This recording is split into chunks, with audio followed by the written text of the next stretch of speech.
오늘 하나님께서 주신 말씀은 누가복음 6장 17절부터 26절까지 말씀입니다. 교독하겠습니다.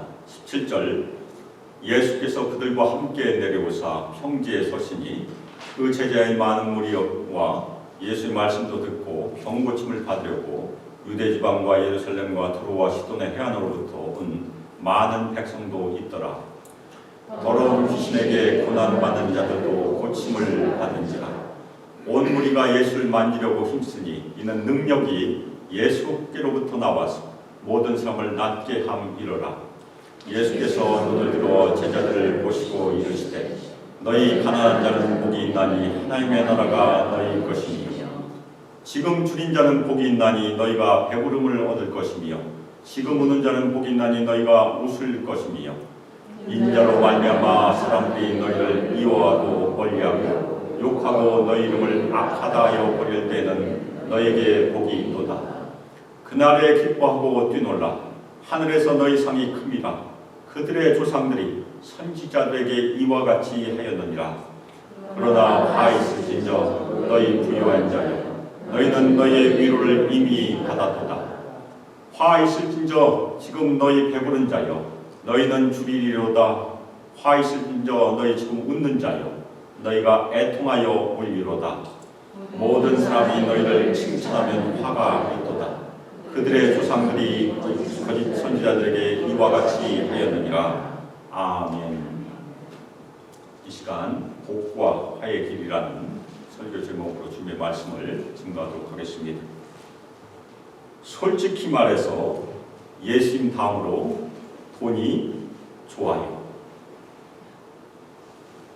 하나님, 솔직히 돈이 좋아요. 이 말은 제 고백이 아니고 책 제목입니다. 제가 돈을 좋아할까요? 싫어할까요? 이 세상에 돈 싫어하는 사람 없어요. 저도 돈 좋아해요. 우리는 돈 없이 이 세상을 절대 살 수 없어요. 그래서 우리가 돈을 벌어야 되지 않습니까? 그래서 우리 그리스도인들은 성경에 돈에 대한 얘기 많이 나와요. 특별히 예수님 말씀 가운데 돈이 주제가 많이 등장을 합니다. 누가복음에 특별히 많이 나와요. 그래서 돈을 어떻게 사용하고 어떻게 다스리는가가 숙제입니다. 돈에는 여러 가지 특성들이 있는데 그 중에 중요한 특성이 무엇입니까? 돈은 밑으로 흐르지 않는다. 돈은 거꾸로 흐른다. 무슨 얘기입니까? 돈은 많은 곳에서 적은 곳으로 흐르지 않아요. 돈은 적은 곳에서 항상 많은 곳으로 흐르게 되어 있습니다. 자석이 쇠를 끌어당기잖아요. 돈은 마찬가지로 돈을 끌어당기는 그런 능력이 있습니다. 그래서 저희가 이 세상을 살면서 경험하는 일이 무엇입니까? 가난한 사람은 더 가난해지고 부자는 더 부자가 되는 빈익빈 부익부라는 현상을 저희가 경험해요. 그래서 그런지 저희가 듣는 얘기 중에 돈이 돈을 번다 그런 말이 있지 않습니까? 그러면 돈이 문제일까요? 뭐가 문제죠? 돈이 문제가 아니에요. 사실은 돈은 사람을 위해서 만들어진 것이잖아요. 옛날에는 물물 교환을 했었죠. 저는 호박을 가지고 오고 저쪽은 고추를 가지고 와서 서로 바꿨었잖아요. 그것이 불편하니까 돈이라는 것이 생겼지만 돈이 문제가 아니고 사람 마음속에 있는 탐심이 문제이죠. 우리 마음속에는 다 탐심이 있습니다. 구약성경의 10계명 중에 10번째 계명이 탐심을 경계하는 그런 계명이에요. 남의 것을 탐하지 마라. 어떻게 보면 10계명 중에 마음에 대한 계명이 10번째 계명인 것 같아요. 신약성경에서도 예수님께서 당연히 탐심을 경계하셨습니다. 바울은 아예 탐심을 뭐라고 불렀습니까? 탐심은 곧 우상숭배니라. 그 정도로 위험하다는 얘기입니다. 저희가 지금 보고 있는 이 누가복음에는 제가 서두에 말씀드린 것처럼 소유의 폭에 대해서 많은 말씀들이 등장해요. 그런데 오늘 말씀은 그 중에 대표적인 말씀이에요. 그래서 오늘 말씀 저희가 살펴보면서 우리가 이 땅에서 돈을 벌고 열심히 사업을 하고 여러 가지 경제활동을 하는데 우리 신자들은 이 세상에서 어떻게 살아야 되는가, 특별히 돈 문제에 대해서 어떻게 우리가 적용해야 되는가를 같이 한번 생각해보는 그런 시간이 됐으면 좋겠습니다.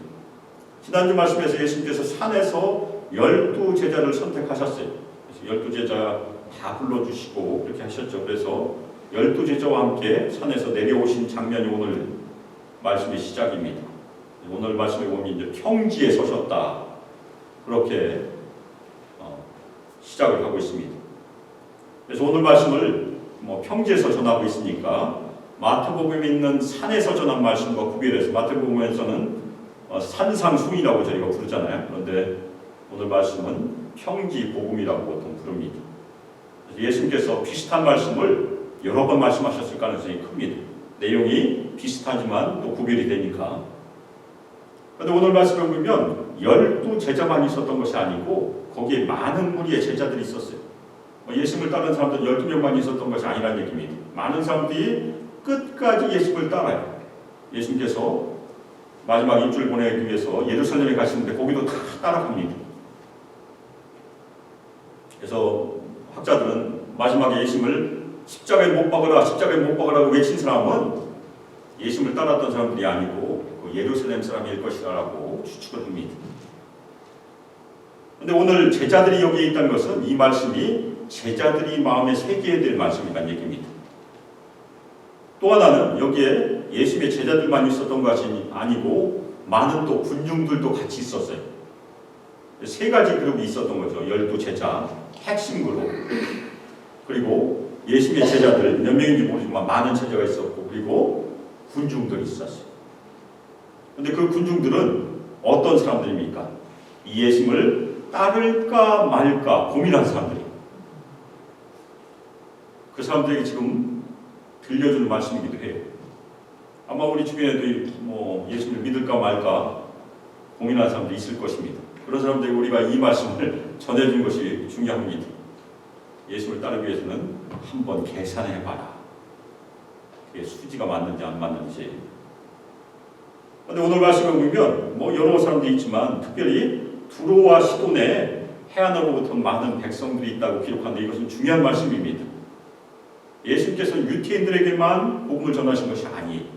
이 두로와 시돈은 어떻게 보면 이방 사람들이죠. 이 구약에서는 두로와 시돈이 이렇게 썩 좋지 않은 그런 지역입니다.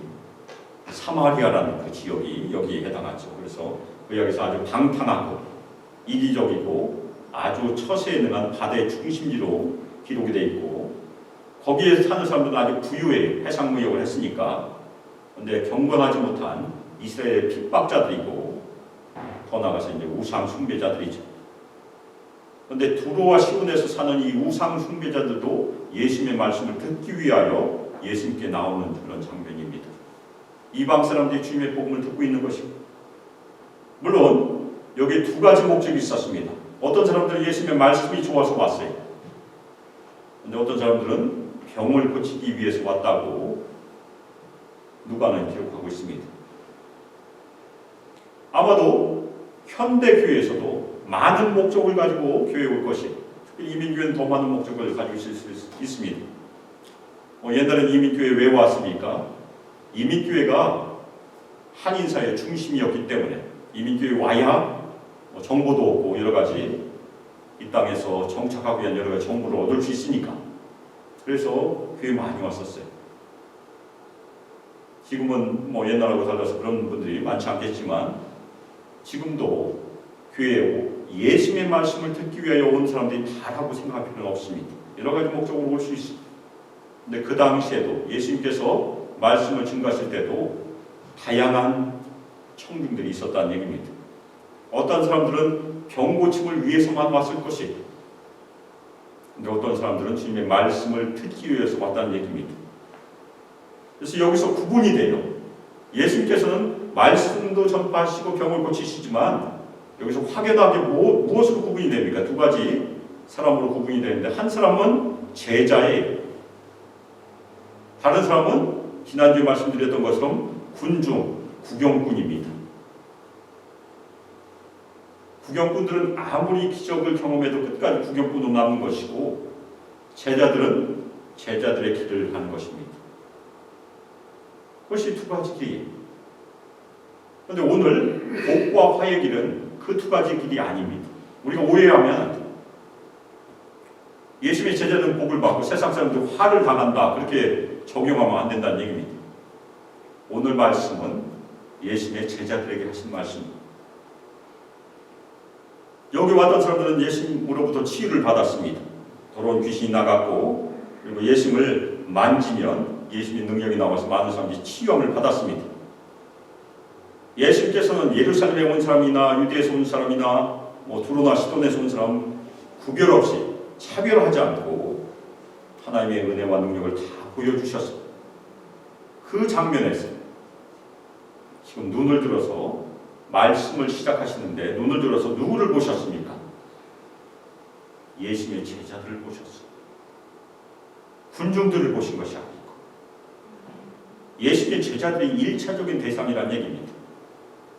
오늘 이 말씀을 들을 1차적인 대상은 여기 앉아있는 예수님의 제자들이라는 얘기입니다. 교회 밖에 있는 세상 사람들이 절대 아니고. 첫 번째 말씀이 무엇입니까? 저희가 팔복의 말씀을 잘 알기 때문에 아주 비슷한 말씀이에요. 너희 가난한 자는 복이 있나니. 아멘입니까? 여기서 너희는 예수님의 제자들이에요. 세상 사람들이 절대 아니에요. 예수님께서 그냥 세상에 있는 가난한 사람들이 복 있다고 말씀하신 것이 아닙니다. 예수님을 믿고 예수님께 나온, 예수님을 따르는 제자들 중에 경제적으로 가난한 제자들을 위해서 하신 말씀입니다.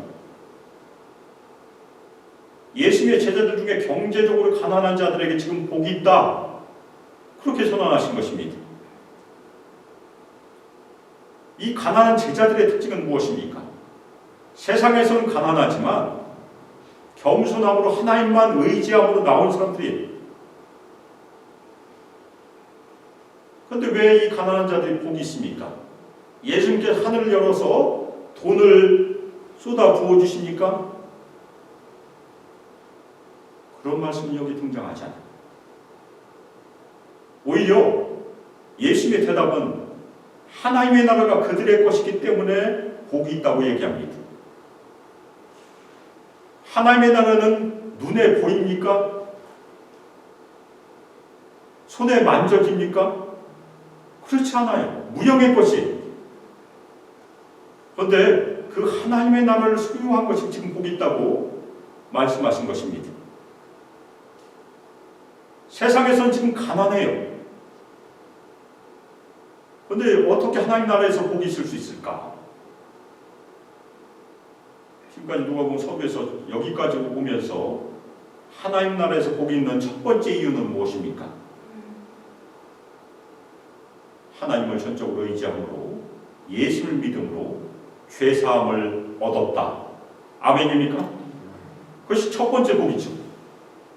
그런데 거기서 끝나면 안 되고, 저희가 요한복음 1장 12절에 있는 말씀처럼 그 다음에 중요한 복이 또 무엇입니까? 죄사함을 받으면 하나님의 아들과 딸이 되는 권세를 받는다. 아멘입니까? 거기까지. 이것은 영적인 복입니다.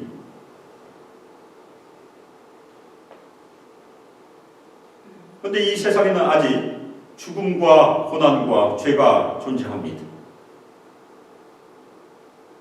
그래서 하나님의 나라가 아직 완전하게 임하지 않았어요. 오늘 예수님께서 하신 말씀은 두 가지 의미가 있습니다. 하나는 이 세상에서 불완전하게 우리가 경험하는 복이 있을 것이고, 또 하나는 장차 이 땅에 올 완전한 하나님의 나라에서 누릴 완전한 복을 말씀합니다. 두 가지 의미가 다 있는 것입니다. 그런데 예수님께서는 마지막 때에 올 그 하나님의 나라의 복만 말씀하신 것이 아니라는 것이 더 중요합니다.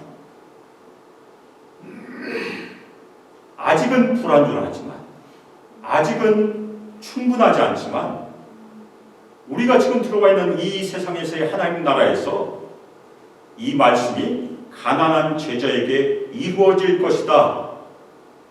그렇게 지금 가난한 제자들을 위로하신 것이에요. 그런데 예수님께서는 어떻게 이루어질 것인가는 말씀하지 않으셨어요.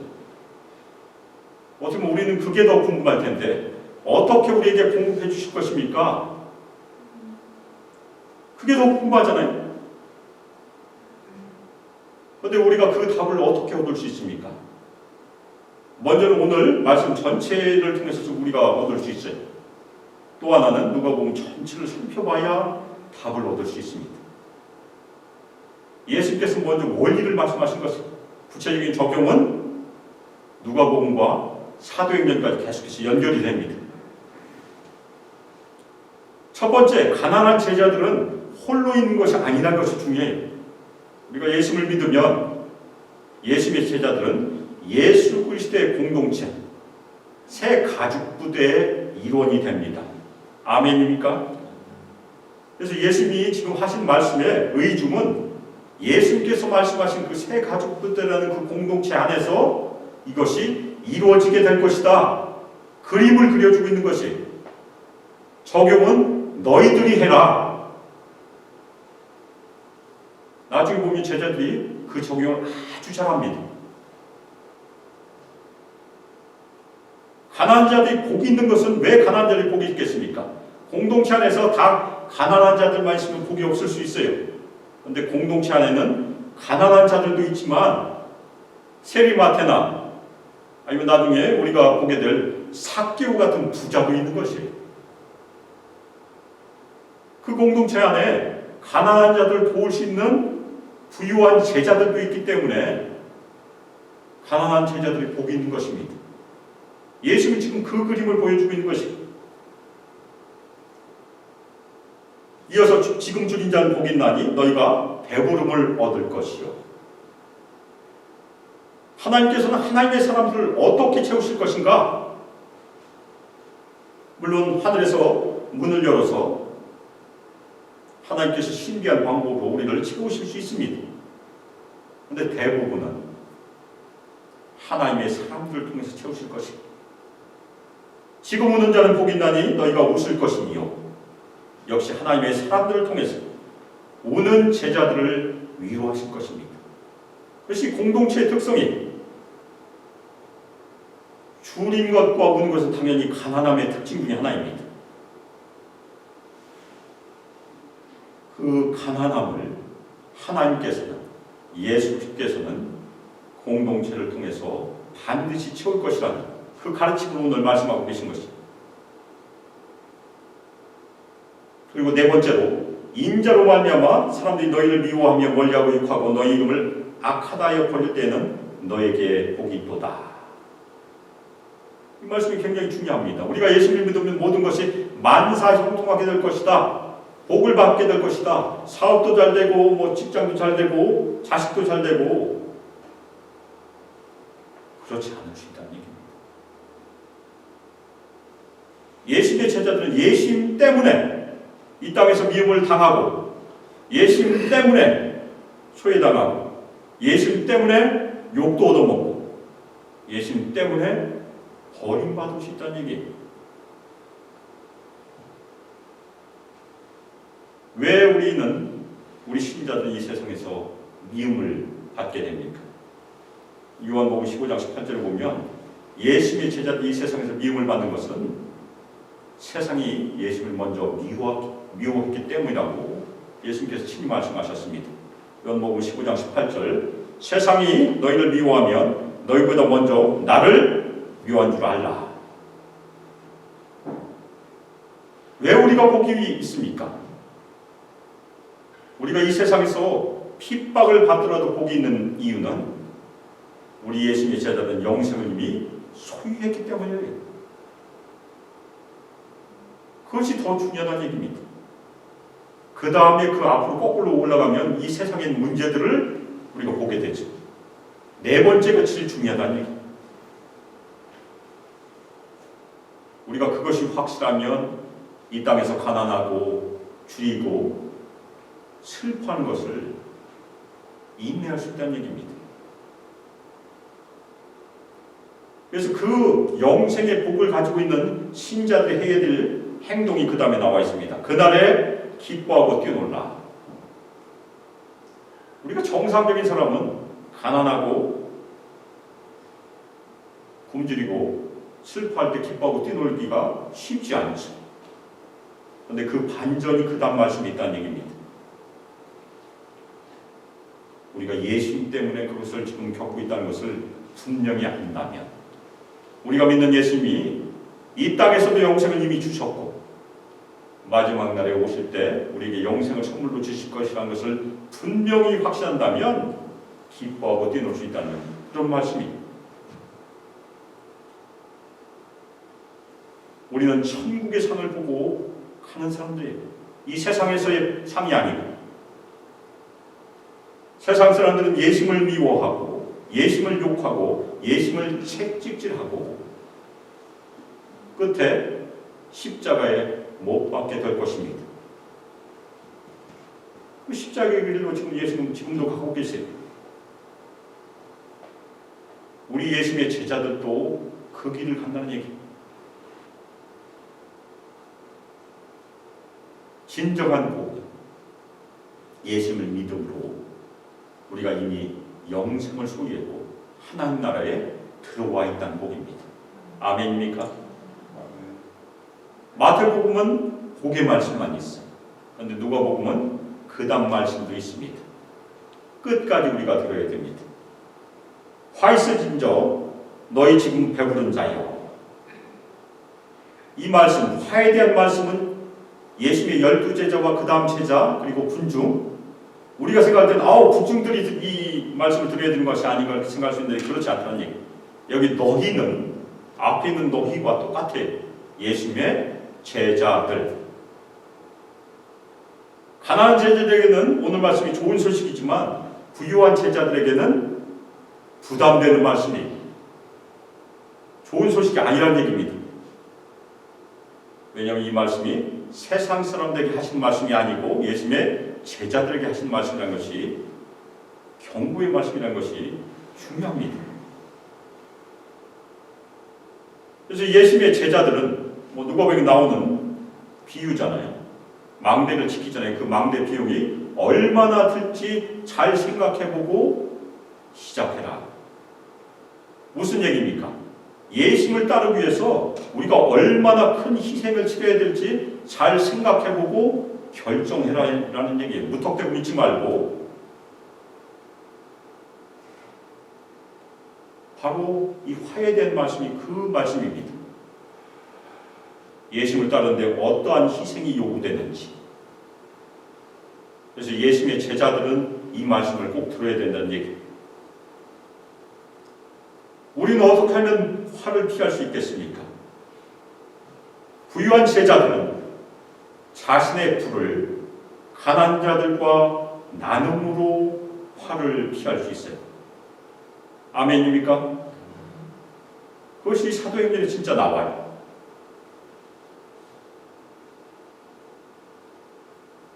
우리 공동체 안에서 부유한 제자들은 자신들의 부유함을 가난한 자들과 나눔으로, 기꺼이 나눔으로 서로 복을 나누는 것입니다.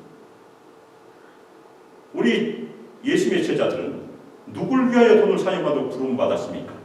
첫 번째는 예수님을 위하여, 그리고 우리 가난한 다른 성도들 위하여 너그럽게 재물을 사용하도록 부름받은 사람들이, 우리가 그것을 실천하게 되면 오늘 말씀에 등장하는 화에서 피해서 복으로 옮겨질 수 있다는 얘기입니다. 왜 부유한 자들이 화가 있습니까? 너희는 너희의 위로를 이미 받았다. 세상에서 위로를 이미 경험한 제자들은 하나님의 위로를 기대하기가 쉽지 않다는 얘기. 화 있을진저 너희 지금 배부른 자여 너희는 줄이리로다. 세상에서 지금 배부르면 앞으로 줄이게 될 것이라는 그런 경고의 말씀이기도 합니다. 화 있을진저 지금 너희 웃는 자여 너희가 애통하며 울리로다. 우리가 즐거워서 웃는 것이 무엇이 문제가 있습니까? 그런데 여기서 말씀하는 이 웃는 자들은 남이 지금 울고 있는데 자기만 웃는 자들이라는 얘기입니다. 남은 지금 배고프고 등이 차가운데 자기만 배부르고 등 따신 것을 원하는 사람들, 남의 처지에 전혀 안중이 없는 사람들은 자기만을 위해서 사는 사람들입니다. 그런 사람에게 지금 화가 있다는 얘기. 그래서 자기만을 위해서 웃는 사람은 애통하며 울게 될 것이다. 그런 경고의 말씀입니다. 예수 그리스도의 공동체는 어떤 공동체입니까? 오늘 저희가 저녁 때 고별 얘기를 드리는데 우리가 함께 애통해하고 함께 슬퍼하는 공동체예요. 그래서 로마서 12장 15절에 보면 사도 바울이 우리가 아주 외우기 쉬운 그런 공동체의 모습을 증거합니다. 그래서 함께 즐거워하고 함께 우는 공동체. 그것을 줄이면 뭐라고 합니까? 함즐함울. 같이 한번 해보겠습니다. 함즐함울. 크게 한번 해보세요. 함즐함울. 우리 소망교회가 이렇게 되면 얼마나 좋겠습니까? 즐거울 때는 혼자 즐거워하지 말고 함께 즐거워하고, 그렇죠? 잔치하고, 또 슬플 때는 같이 애통하는 것이 공동체 역할이라는 것이. 그러면 다 복을 나누게 된다는 얘기. 우리 소망교회가 함을 더 풍성하기를 주님의 이름으로 축원합니다. 그 다음에 모든 사람이 우리를 칭찬하면 화가 있다. 우리도 칭찬받기 좋아하죠. 그런데 이 말씀은 우리가 귀에 듣기만 좋아하는 그 말만 하면 안 된다는 얘기. 그런 말만 듣게 되면 하나님의 경고의 말씀을 듣지 못하니까 거짓 선지자들은 그런 말씀만 해요. 사람들이 듣기 좋아하는 말. 그런데 참된 선지자는 사람들의 귀에 거스른 말을 하는 것입니다.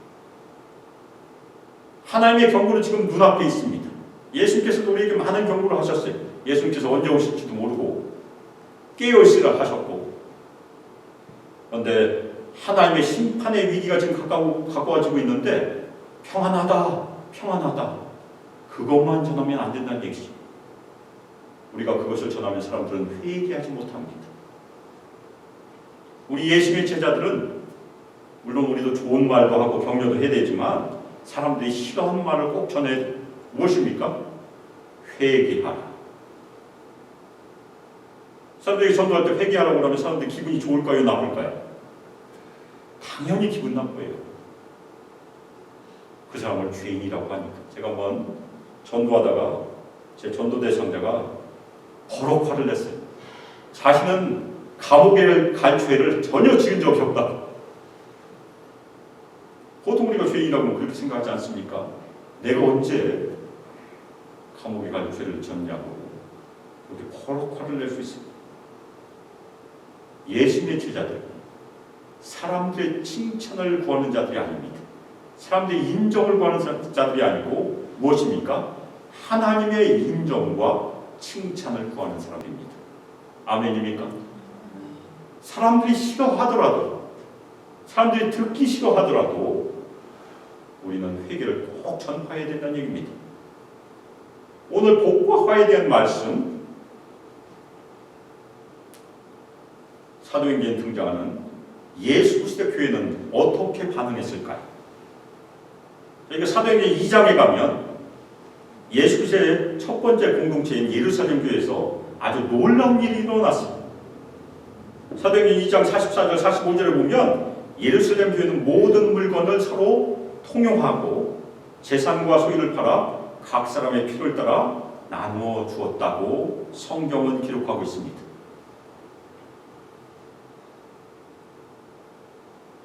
이 일이 어떻게 이루어졌겠습니까? 예수님의 제자들이 오늘 저희가 살펴본 이 말씀을 문자적으로 진짜 적용했다는 얘기예요. 부유한 제자들이 자신들의 재산과 소유를 다 팔았는지 잘 모르지만 일정 부분을 팔았을 가능성이 있죠. 그래서 가난한 제자들의 필요를 채운 것이에요. 예루살렘 교회에서 일어난 일은 억지로 한 것이 절대 아닙니다. 자발적으로 한 일이에요. 그리고 이 일은 바로 성령이 권능으로 임한 다음에 바로 일어난 일이죠. 그래서 성령께서 충만히 임재하시면, 성령께서 능력으로 임하시면 그 공동체에서 이런 일이 일어난다는 얘기입니다. 돈을 그 금을 뭐처럼 볼 수 있는 눈이 생깁니까? 돌처럼 보는. 성령이 임하면 우리는 금을 돌처럼 보게 될 것입니다. 아멘입니까? 아멘 시원찮은데 성령이 충만히 임하면 다이아몬드를 돌처럼 보게 될 것입니다. 아멘입니까? 아멘이 더 적네. 원래 다이아몬드는 돌이에요. 돌. 다이아몬드는 난로에 넣으면 타버립니다. 절대 난로에 넣지 마시길 바랍니다. 그런데 이것이 한 번만 있지 않았다는 것이 더 중요해요. 사도행전 4장에 또 한 번 일어납니다. 4장은 어떤 배경을 가지고 있습니까?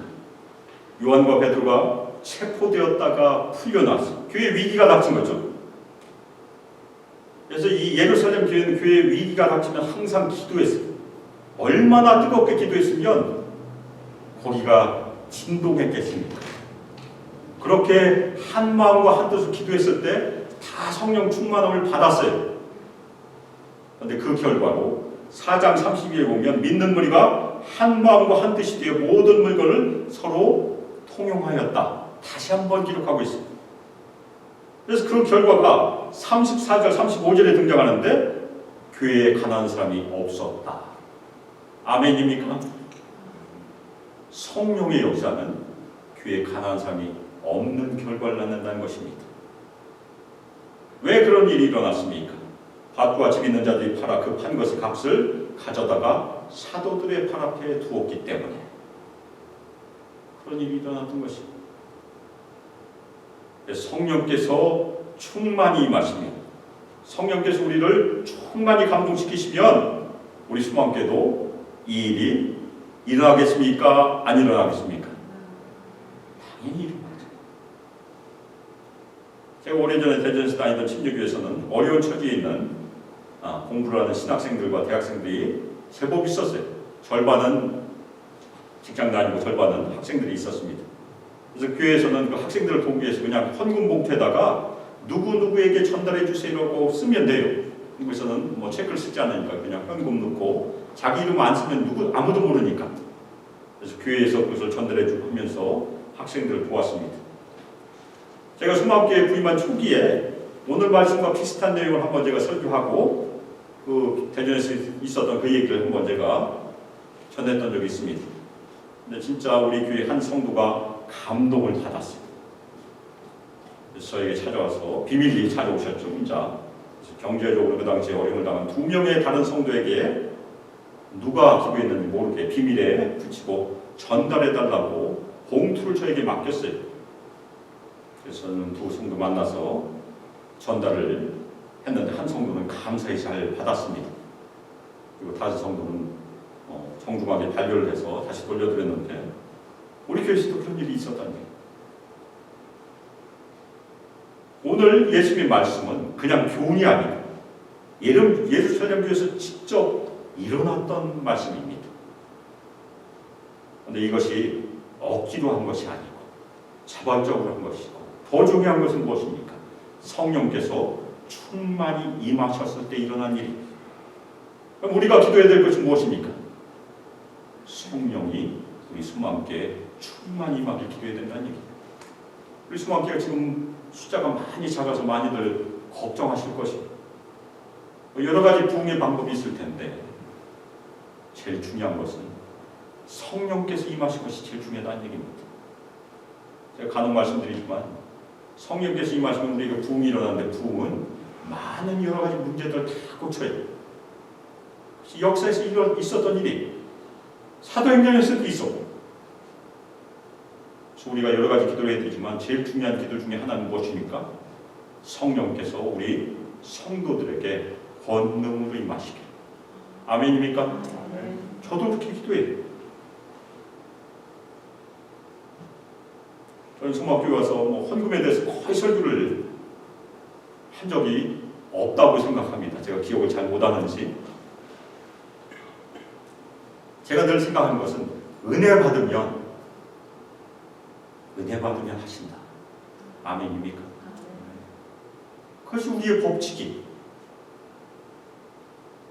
우리 세상 사람들은 돈을 추구하며 삽니다. 그런데 우리 그리스도인들은 그것을 거꾸로 사는 사람이라고 우리가 보통 얘기하지 않습니까?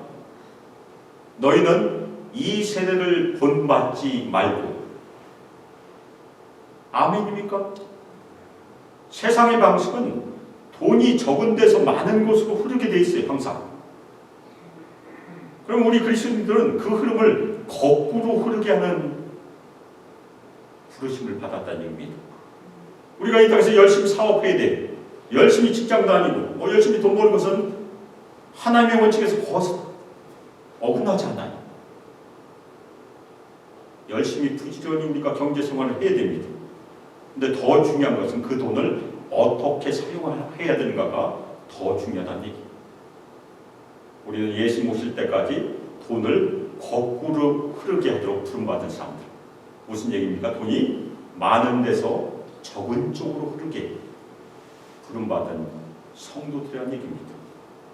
그래서 우리 모든 성도들, 이 땅에서 하나님께서 큰 복을 부어주셔서 사업도 번창하고 직장도 늘 형통하고 가정에도 큰 복이 임하기를 주님의 이름으로 축원합니다. 하나님께서 주신 그 큰 복을 돈을 거꾸로 흐르게는 주님의 부르심에 순종함으로 사용하시기를 주님의 이름으로 축원합니다. 특별히 예수님께서는 자신의 생명을 우리를 구원하시기 위해서 들이셨어요. 따라서 우리가 예수님의 길을 따른다는 것은 무엇입니까? 우리의 소중한 것을 희생하는 것이 예수님의 길을 따르는 것이 아닙니까?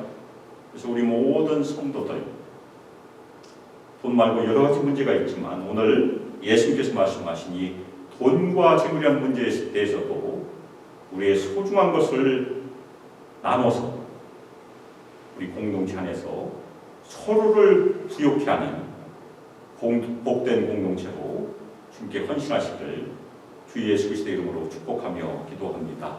아멘. 이전 주 예수 그리스도의 은혜와 하나님의 사랑과 성령 하나님의 교통하심과 충만히 임하시고 우리를 인도하시고 예수 그리스도의 복음을 저희 삶에 깊이 뿌리바 예수님께서 우리에게 주신 영생의 복과 하나님 나라에 이미 두었던 그 복을 감사함으로 마음에 새기고 이 땅에서 열심히 우리의 생업에 종사, 사업과 직장에 종사함으로 주님께서 주시는 놀라운 복들을 다른 사람들과 나누며 서로를 부유하게 하기를 결단하는 저희 수망교 모든 성도들, 우리 청년들과 유소애들 위해 영원토록 함께하기를 주 예수 그리스도의 이름으로 축복하며 기도합니다. 아멘.